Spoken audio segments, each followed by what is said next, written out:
അസ്സലാമു അലൈക്കും വറഹ്മത്തുള്ളാഹി വബറകാതുഹു. അൽഹംദുലില്ലാഹ് വസ്സലാത്തു വസ്സലാമു അലാ റസൂലില്ലാഹ് വഅലാ ആലിഹി വഅസ്ഹാബിഹി അജ്മഈൻ. അമ്മാ ബഅദ്. ആദരണീയരായ ശ്രോതാക്കളെ, പ്രിയപ്പെട്ട സഹോദരീ സഹോദരങ്ങളെ,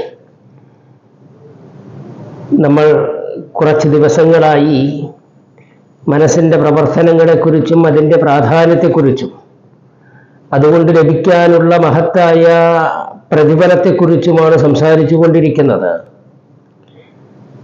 കഴിഞ്ഞ ദിവസം നമ്മൾ മനസ്സിൻ്റെ പ്രവർത്തനമായ ഇഖ്ലാസ് അഥവാ നിയ്യത്ത് അത് നന്നായി തീർന്നാൽ ഇവിടെ വെച്ച് ഭൗതിക ലോകത്ത് തന്നെ നമുക്ക് ലഭിക്കാനുള്ള ചില നന്മകളെക്കുറിച്ചായിരുന്നു സൂചിപ്പിച്ചത്. രണ്ട് കാര്യങ്ങൾ ഞാൻ ഉണർത്തുകയുണ്ടായി.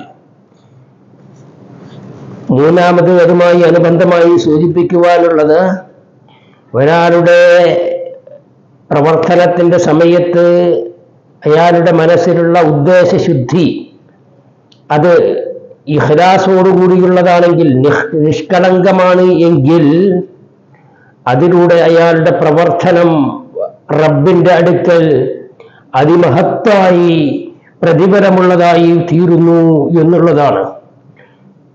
ചെയ്യുന്ന പ്രവർത്തനം ഒരുപക്ഷെ നമ്മുടെ ദൃഷ്ടിയിൽ വളരെ നിസാരമായിരിക്കാം, എന്നാൽ റബ്ബിൻ്റെ അടുക്കൽ ആ ഇഖ്ലാസ്, ആ നിയ്യത്ത് സംസിദ്ധമായി എന്ന കാരണത്താൽ അത് ഏറ്റവും കൂടുതൽ മഹത്വമേറിയ പ്രവർത്തനമായിട്ടാണ് പരിഗണിക്കപ്പെടുക. മഹാനായ സ്വഹാബി അബൂ ഹുറൈറയിൽ നിന്ന് റിപ്പോർട്ട് ചെയ്യുന്ന ഒരു ഹദീസിൽ ഇപ്രകാരം കാണാം: മാ തസദ്ദഖ അഹദും ബിസദഖത്തിൻ മിൻ തയ്യിബിൻ.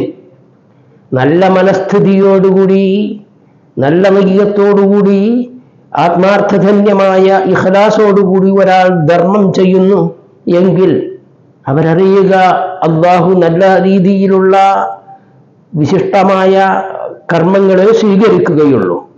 എന്നാൽ അത് ദാനം ചെയ്യുന്നതോടുകൂടി ഇല്ലാ അഖദഹർ റഹ്മാനു ബിയമീനിഹി വഇൻ കാനത് തംറ. ദാനം ചെയ്യുമ്പോൾ തന്നെ അത് അല്ലാഹുവിൻ്റെ കരങ്ങളിലെത്തി. അതൊരു ചെറിയ കാരക്കയാണെങ്കിൽ പോലും ഫതർബു ഫീ കഫിർ റഹ്മാൻ ഹത്താ തകൂനു അഅ്ളമ മിനൽ ജബൽ. അല്ലാഹുവിൻ്റെ സന്നിധിയിലെത്തിയിരിക്കുന്ന ആ ദാനധർമ്മം അത് റബ്ബ് വലിയൊരു പർവ്വതത്തോളം അതിന്റെ പ്രതിഫലം വർദ്ധിപ്പിച്ചുകൊണ്ടിരിക്കും. കമാ യുറബ്ബി അഹദുകും ഫൽവഹു ഔ ഫസീലഹു.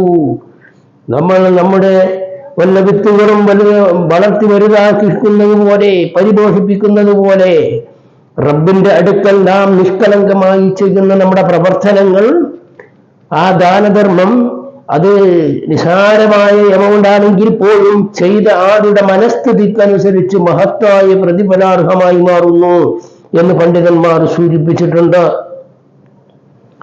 എത്രയെത്ര ദാനധർമ്മങ്ങളാണ് കൂമ്പാരമായ സമ്പത്ത് കൊടുത്തേക്കാം, പക്ഷേ ഉദ്ദേശം ശുദ്ധമല്ലെങ്കിൽ, നിയ്യത്ത് കലർപ്പുള്ളതാണെങ്കിൽ, നിഷ്കളങ്കമല്ലാത്ത ഉദ്ദേശത്തോടുകൂടിയാണ് ചെയ്യുന്നത് എങ്കിൽ അതേ രീതിയിൽ തന്നെ അതിൻ്റെ ശിക്ഷയും വർദ്ധിക്കുന്നു, അവന് നഷ്ടപ്പെടുന്നു. മഹാനായ സഹാബി അബൂബക്കർ സിദ്ദീഖ് റളിയല്ലാഹു അൻഹുവിനെ കുറിച്ചൊരിക്കൽ അബൂബക്കർ ഇബ്നു ഇയ്യാസ് ഇപ്രകാരം ഉണർത്തുകയുണ്ടായി: മാ സബഖകും അബൂബക്കറിൻ ബികസ്റതി സൗമിൻ വലാ സ്വലാത്ത്. നാം ഇന്ന് ചെയ്തുകൊണ്ടിരിക്കുന്ന ദാനധർമ്മങ്ങള്, നമസ്കാരങ്ങള്, നോമ്പനുഷ്ഠാനങ്ങള്, ഇതൊക്കെ അബൂബക്കർ സിദ്ദീഖ് റളിയല്ലാഹു അൻഹുവിന്റെ ആരാധനകളുമായി തട്ടിച്ചു നോക്കുകയാണെങ്കിൽ നാം ചെയ്യുന്നതിനേക്കാൾ അധികമായിട്ട് അദ്ദേഹം ഇവയൊന്നും ചെയ്തിട്ടുണ്ടാവുകയില്ല. എന്നാൽ പ്രത്യേകത, വലാകിൻ ബിശൈഇൻ വഖറ ഫീ ഖൽബിഹി.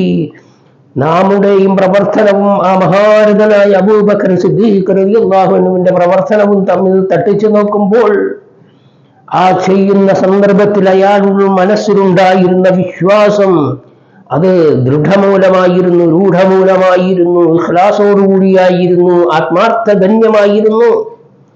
അതുകൊണ്ട് തന്നെ മഹത്തായ പദവിയിലെത്താൻ അവർക്ക് സാധിച്ചു എന്നർത്ഥം. പ്രിയപ്പെട്ടവരെ, മഹാനായ പ്രസിദ്ധ താബിഈ പണ്ഡിതൻ ഒരിക്കൽ ഇഖ്ലാസിന്റെ സവിശേഷതകളെ ഊന്നി പറഞ്ഞുകൊണ്ട് ഇപ്രകാരം ഉണർത്തി: റബ്ബ അമലിൻ സഗീരിൻ തുഅദ്ദിമുഹു അന്നിയ്യ വറബ്ബ അമലിൻ കബീരിൻ തുസഗ്ഗിറുഹു അന്നിയ്യ. എത്രയെത്ര പ്രവർത്തനങ്ങളാണ്! ആ പ്രവർത്തനങ്ങൾ വളരെ കൊച്ചു കൊച്ചു നിസാരമായി തോന്നുന്ന പ്രവർത്തനങ്ങളായിരിക്കും. പക്ഷേ തുഅദ്ദിമുഹു അന്നിയ്യ, അത് ചെയ്യുമ്പോഴുള്ള നിയ്യത്ത്, അത് ചെയ്യുമ്പോഴുള്ള മനസ്ഥിതി, ഇഖ്ലാസ്, നിഷ്കളങ്കത കാരണം ആ പ്രവർത്തനത്തെ മഹത്തരമാക്കി മാറ്റുന്നു. നേരെ തിരിച്ച് വറുബ്ബ അമലിൻ കബീർ, വലിയ വലിയ പ്രവർത്തനങ്ങൾ ചെയ്യുന്നവനുണ്ട്. തുസഗ്ഗിറുഹു അന്നിയ്യ, റബ്ബിന്റെ അടുക്കലെത്തുമ്പോൾ അത് വളരെ നിസാരമായിരിക്കും. അതിനാൽ തന്നെ നമ്മുടെ പ്രവർത്തനങ്ങൾ ചെയ്യുന്നത് കുറച്ചാണെങ്കിലും ഉള്ളത് നിഷ്കളങ്കമായ രീതിയിൽ പ്രവർത്തിക്കാൻ നമ്മൾ ശ്രമിക്കണം, ശ്രദ്ധിക്കണം എന്ന് ഉണർത്തുകയാണ് പ്രിയപ്പെട്ടവരെ. ആത്മാർത്ഥമായി നാം ഒരു പ്രവർത്തനം ചെയ്യുമ്പോൾ നാം ചെയ്തു വെക്കുന്ന അതിൻ്റെ സ്റ്റാർട്ടിങ് മുതൽ ആ പ്രവർത്തനത്തിനോടനുബന്ധിച്ച് നമ്മൾ ചെയ്യുന്ന എന്തെല്ലാം കർമ്മങ്ങളും ശ്രമങ്ങളുമുണ്ടോ അതൊക്കെ മഹത്തായ പ്രതിഫലമായി മാറുന്നു. നേരെ മറിച്ച് തുടക്കത്തിൽ, ഒരു പ്രവർത്തനത്തിന്റെ തുടക്കത്തിൽ മായം നിയ്യത്തിൽ കലർന്നുപോയാൽ അതിനോടനുബന്ധിച്ച് ചെയ്യുന്ന മുഴുവൻ പ്രവർത്തനങ്ങളും കളങ്കമുള്ളതായിരിക്കും, കാപട്യമുള്ളതായിരിക്കും. അത് റബ്ബിന്റെ അടുക്കൽ ഒരിക്കലും തന്നെ ഫലപ്പെടുകയില്ല. അതിനാൽ തന്നെ നമ്മൾ ശ്രദ്ധിക്കുക, നമ്മുടെ പ്രവർത്തനങ്ങളെ നമ്മൾ പരമാവധി നന്നാക്കി തീർക്കുക. അല്ലാഹു സൽക്കർമ്മങ്ങൾ ഉദ്ദേശശുദ്ധിയോടുകൂടി അനുഷ്ഠിക്കുവാൻ നമുക്കെല്ലാവർക്കും തൗഫീക്ക് ചെയ്ത് അനുഗ്രഹിക്കുമാറാകട്ടെ. എല്ലാവിധ കാപ്പട്യങ്ങളിൽ നിന്നും മനസ്സിന്റെ പുഴുക്കുത്തുകളിൽ നിന്നും അല്ലാഹു നമ്മെ എല്ലാവരെയും കാത്തു രക്ഷിക്കുമാറാകട്ടെ. ചെയ്യുന്ന കർമ്മങ്ങളെല്ലാം സ്വീകരിക്കപ്പെടുന്ന പുണ്യാത്മാക്കളിൽ റബ്ബ് നമ്മെ എല്ലാവരെയും ഉൾപ്പെടുത്തി അനുഗ്രഹിക്കുമാറാകട്ടെ. വസല്ലല്ലാഹു അലാ മുഹമ്മദിൻ വആലിഹി വസല്ലം. വസ്സലാമു അലൈക്കും വറഹ്മത്തുള്ളാഹി വബറകാതുഹു.